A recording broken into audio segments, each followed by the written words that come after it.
We had a lot of conversations about DEI versus merit and meritocracy and whatnot. I think what is frustrating for a lot of people of color, we have been in rooms with a lot of white people and we know we're better at our job than them. I think the thing in this movie that really called that out was being a part of this club will make you superior. Yes. But then he's like, it won't make you smarter. It won't make you better looking. It won't make you better at your job. It won't make, like, all these things that, like, would make a person, like, in some way, you know, superior to somebody else. Like, it won't give you any of that, but it'll just make you better. By what grounds? I think a big part of this movie was about, like, the mediocrity of white men. Yeah.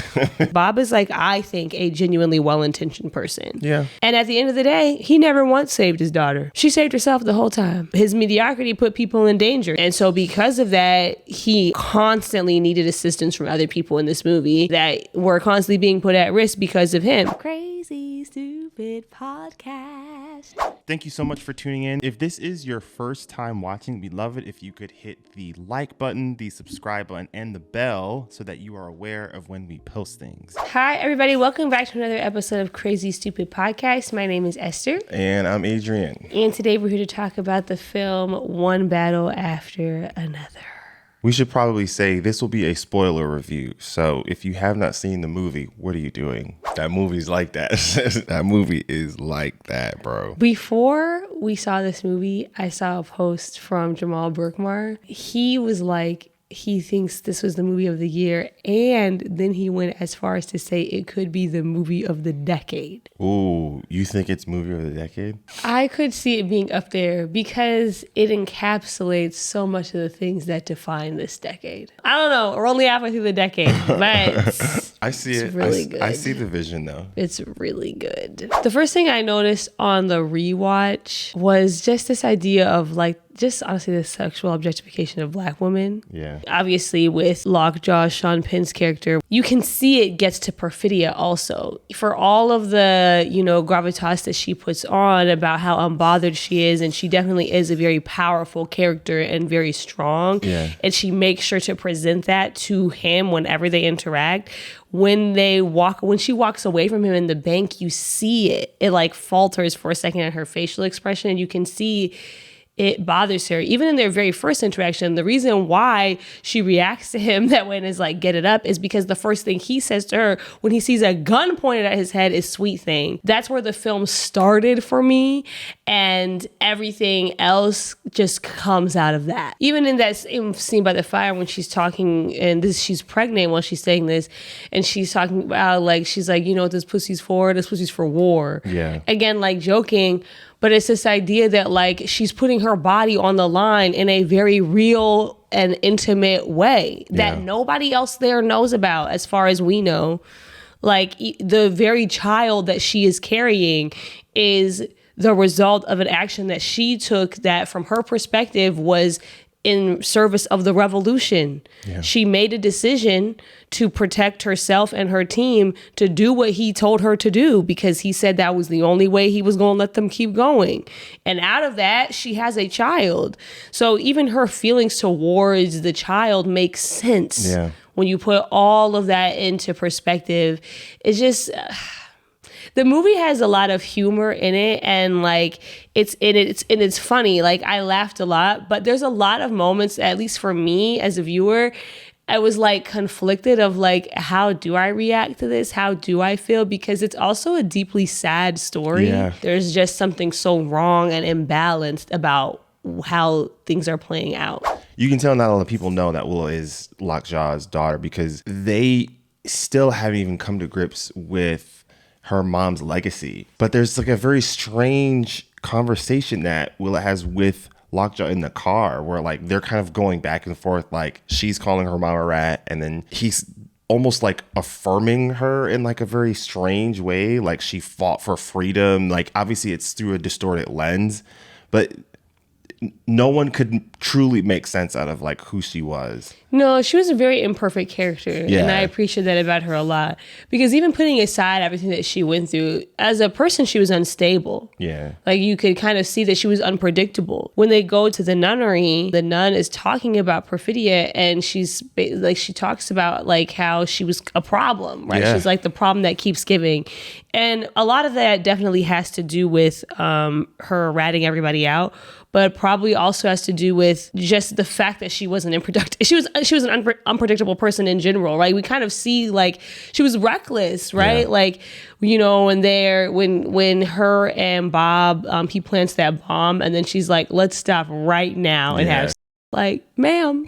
She's a very imperfect character. I personally like that a lot. It shows that like these are human people. Yes. The second time around we watched it, at the end, I just really thought about Assata Shakur. Yeah. Because she passed this week. It feels very similar to me. Like she is a person in American history that people, they struggle with how to talk about her. And in fact, oftentimes what happens with people like this is that they just don't get talked about. Many people probably don't even know who she is. Yeah.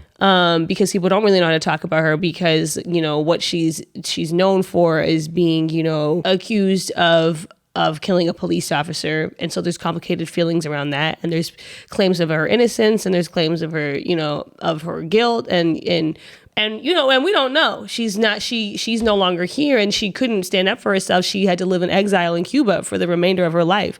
But very similar to what we see happen with Perfidia in this story. It's like whatever happened, it was probably more complicated than anything than anything, right? Just like this Perfidia's legacy is complicated, right? We see that she did a lot for her cause. Whether you agree with her tactics or not, you can see that she had something that she was willing to stand for and put everything on the line for. And also in the end, she did end up ratting out her comrades, and that did have horrifying consequences for all of them, including her child. Yeah. So people are complicated people, and I wish that we were more comfortable talking about them in their totality. I want to talk about Leonardo DiCaprio's character, Bob. I will say I am less sympathetic to him maybe on my second viewing. To me, I just think that he was mediocre as a person. And I think a big part of this movie was about like the mediocrity of white men. Yeah.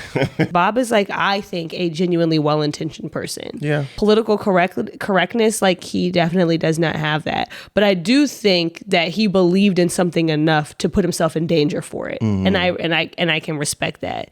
But at the end of the day, his mediocrity put people in danger. He wasn't up on what he needed to be up on. Yeah. He didn't know the codes. He didn't know, like he started doing substance abuse. He was high. Yeah. He was, you know, and so because of that, he constantly needed assistance from other people in this movie that were constantly being put at risk because of him. And at the end of the day, he never once saved his daughter. She saved herself the whole time. Like Perfidia's mom said, like, she's a runner and you're a stump. Like, you're in the way. Whether you mean to be or not, you are. And I think it's very interesting that, like, no matter the circumstances of how the baby came about, that would be an inconvenience to a woman like Perfidia who is trying to do what Perfidia is trying to do, right? But like for the baby to be an inconvenience and then to also be the result of something that she was forced to do, like, you know, all of those complicated feelings that she had, and for Bob to at that time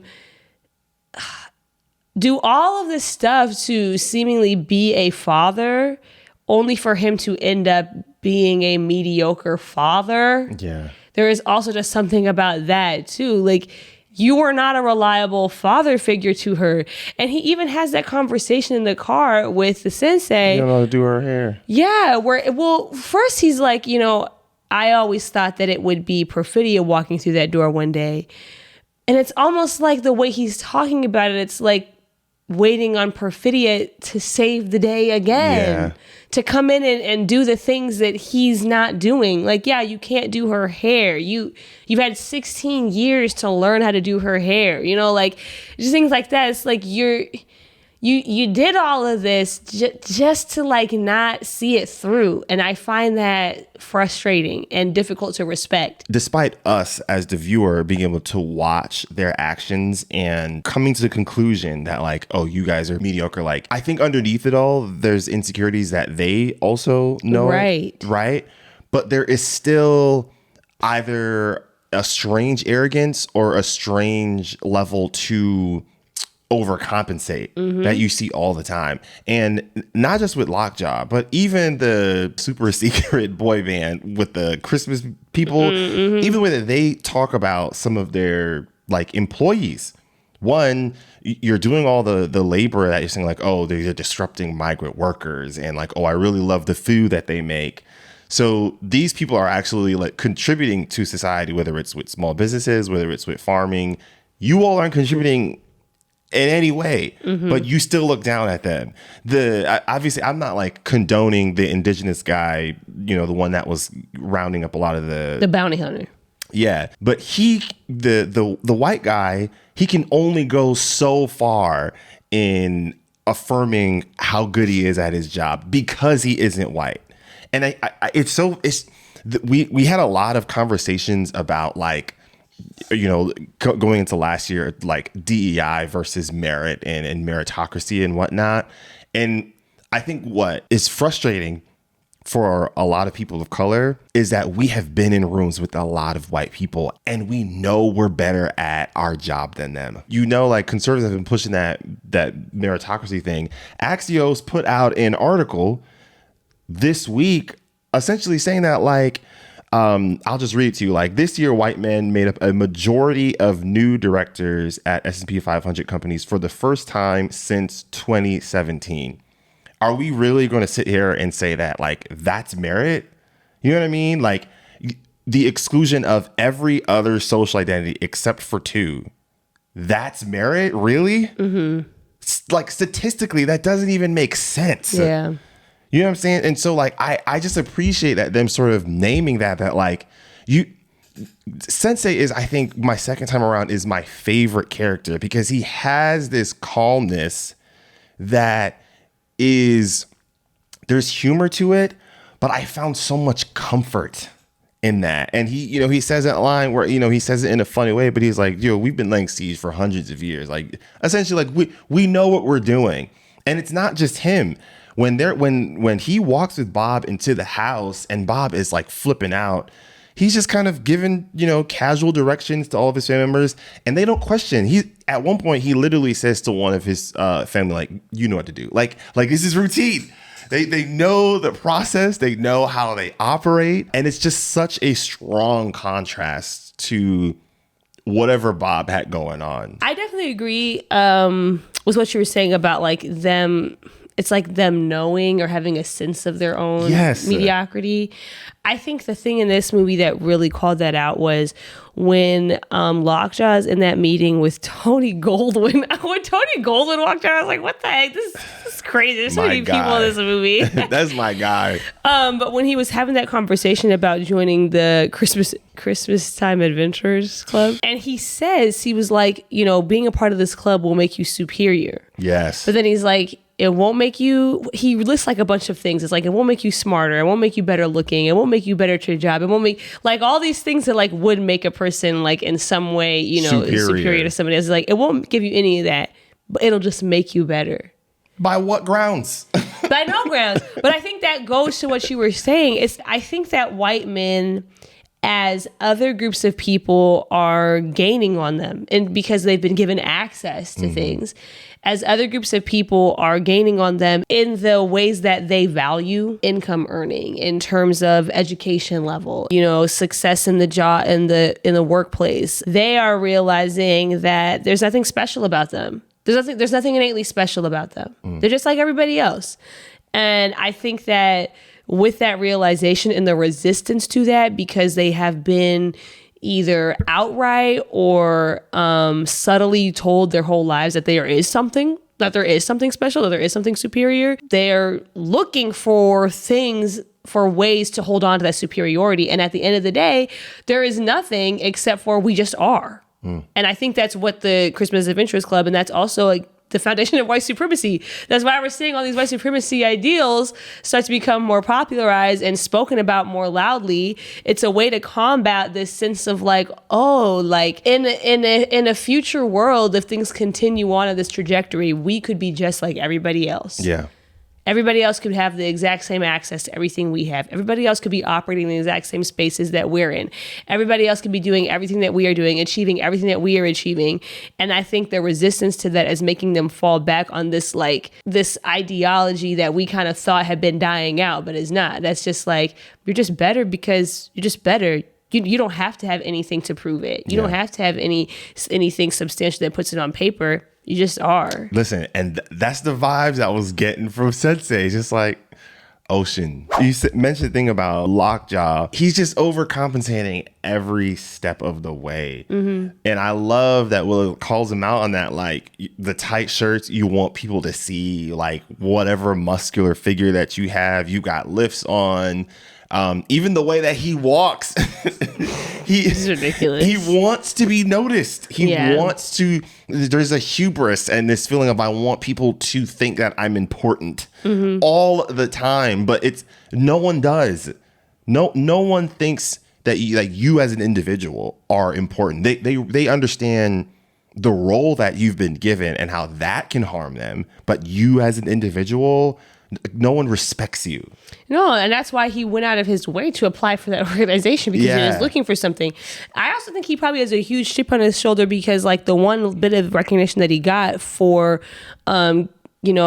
taking down the French 75, he knows, even if nobody else knows, that the only reason why, first of all, he knows that he actually could have taken them out sooner and didn't because he wanted to SA a black woman instead. But then also, when he actually does take them down, it's not by any sort of like prowess that he has as a military man or as an officer or as an investigator. It's because he manipulated and threatened a black woman to give him the information that he needed. Like, it was not by his own merit at all. And I feel like he knows that.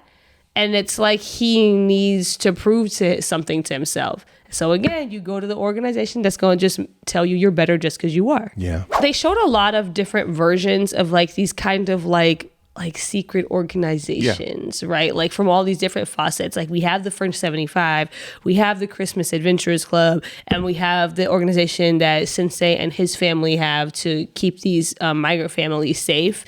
And like there's a lot of similarities between them, right? Like we see like all these underground tunnels, we see like this coded language and these code names and code phrases that they have, and they all have these contingency plans that go into effect. I think what's really interesting, and like you have the way that the French 75 and Sensei's organization react when there is like a genuine threat, right? There's like a very genuine, real threat to their safety, and they don't panic. They lock in, they have a plan set, and they go through it. They're not trying to hurt anybody. They're not doing anything. They just have a contingency plan set to keep everybody safe, and they know exactly what to do.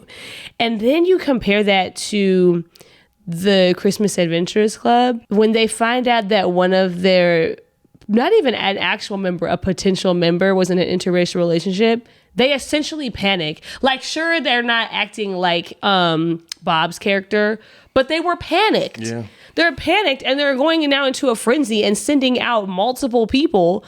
I mean, Lockjaw created an entire crisis so that he could cover it up.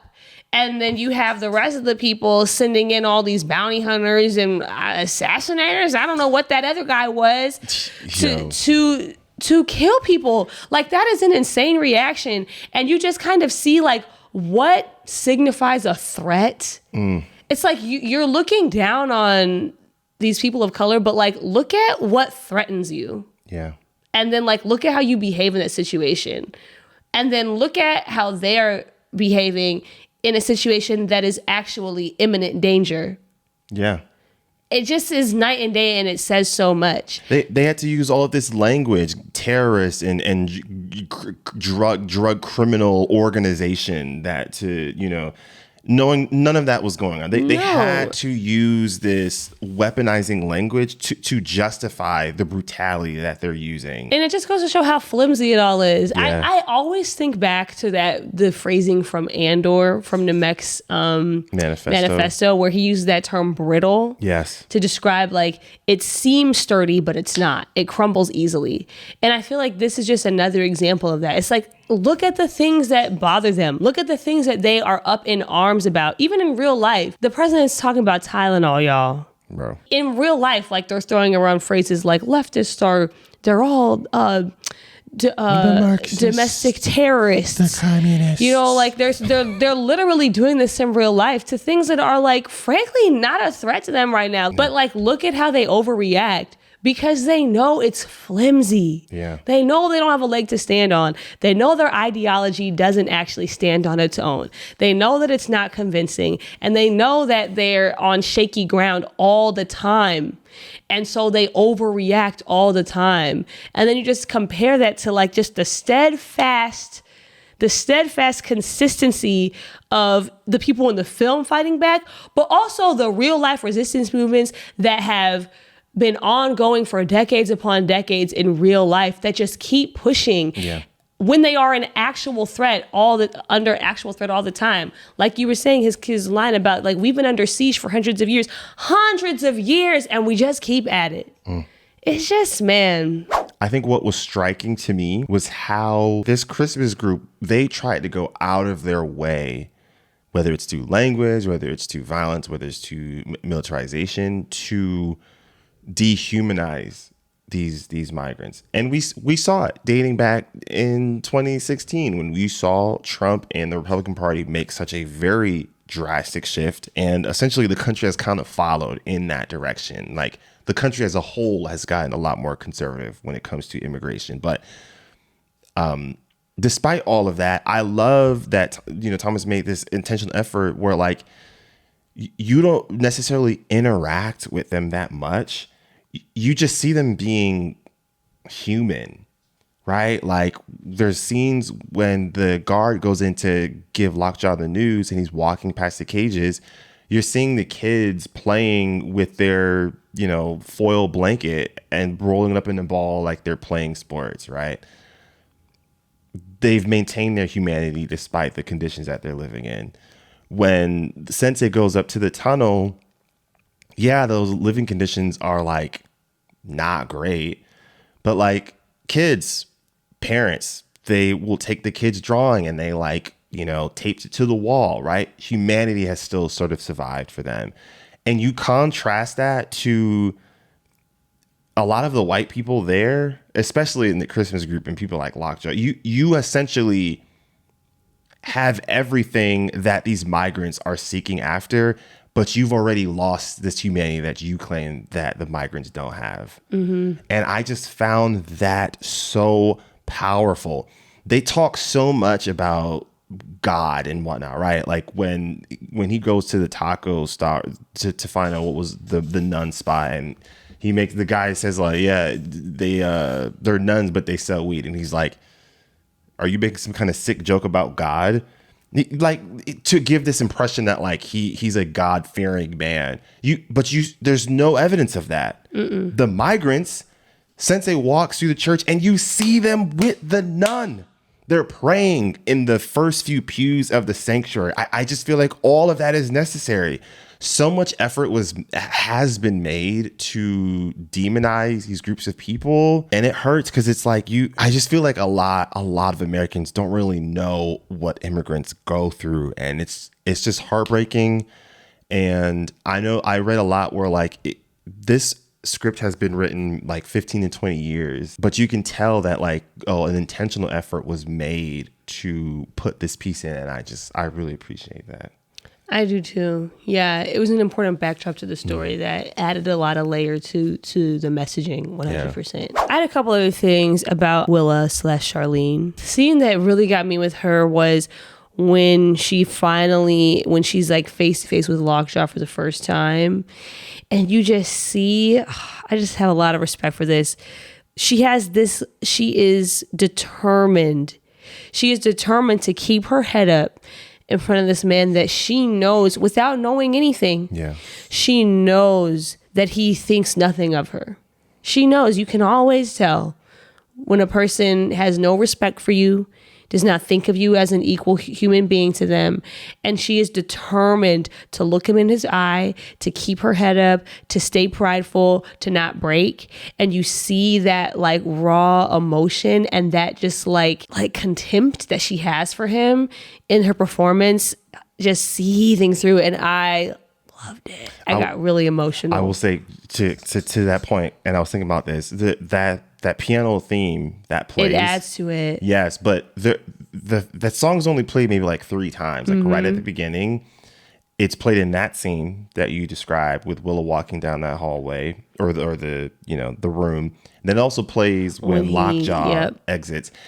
That, did you juxtapose the two of them? Same slow motion walking. The camera's really focused on the face. Mirroring that, I felt like was so impactful because in her situation, she is very confident in herself. Her sense of self is like locked in, very secure.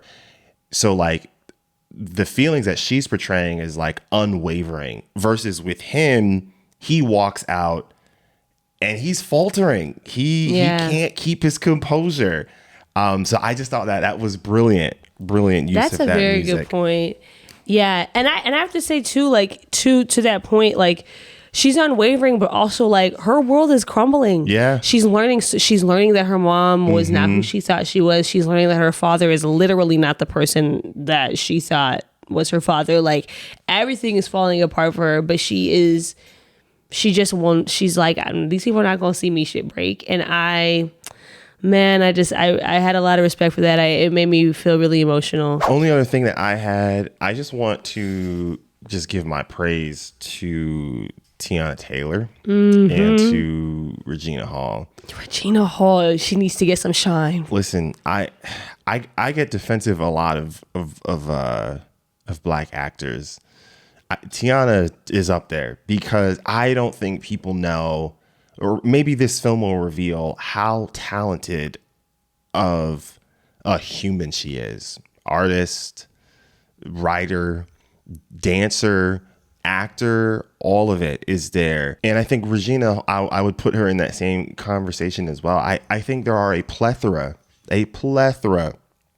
of actors that Black people know how extremely talented they are because they've been in all of our like Black movies, right? Or the movies that have sort of been deemed as like Black movies, and they've excelled in it tremendously. And it can be frustrating when they don't get a larger recognition. Not that they need it, and I'm sure that a lot of them don't even care.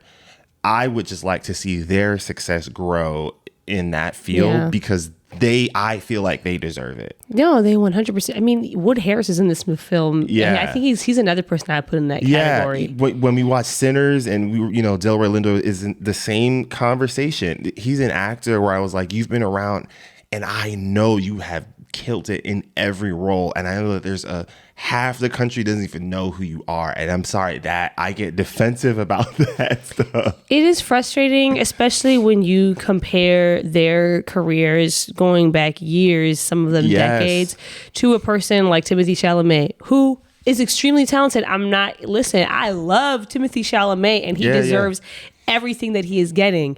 And also, you have literally seen the way that like the Hollywood machine went into overdrive to like rocket launch his career. Yeah. And they were determined to make it happen for him. And he deserves it. I'm not saying he doesn't deserve it.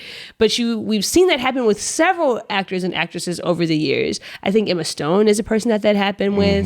I think Matthew McConaughey, when he made that flip in his career as a person. There's several examples of people that like, they got one break, and then you saw after that, it just started happening for them. And it rarely happens for Black actors, even when they get the big break. Yeah. Think about the actors from Moonlight. Mahershala Ali has won 2 Academy Awards, and it still doesn't feel like he's on that. He's that not. tier. Mahershala Ali, Trevante Rhodes, like these are actors that they had a breakthrough, they had a big film, they had a performance that shocked people, that really made people feel things. And after that happened, the machine didn't do what it was doing for Timothy. It didn't do what it was doing for Emma Stone. Like, it is frustrating. Regina King, Regina Hall, like there are so many names. Regina King, oh my God. There are so many names. You want to talk about somebody that never misses, bro? Never misses. And she's a person who, it's not like she struggles for work. Like she's started doing a lot of behind the scenes things. Yeah. But still the level of the industry just doesn't back them in the same way. Yes. And you know, like we can look out for our own, and we do, right? Like we see Black directors and Black filmmakers making very intentional casting choices all the time, putting faces in their films that they know we will know, right? But there is something really frustrating. All in all, those are our thoughts. We thought that the film was incredible. It's going to get a whole bunch of awards per usual with movies like this. All the actors were really good. We'd love to hear what you guys think about this. Let us know in the comment sections on your thoughts on this film. Did you like it? What are the things that you liked, didn't like? We want to hear everything. So let us know in the comments below. And with that, we will see you all next time. Take care, everyone. Peace.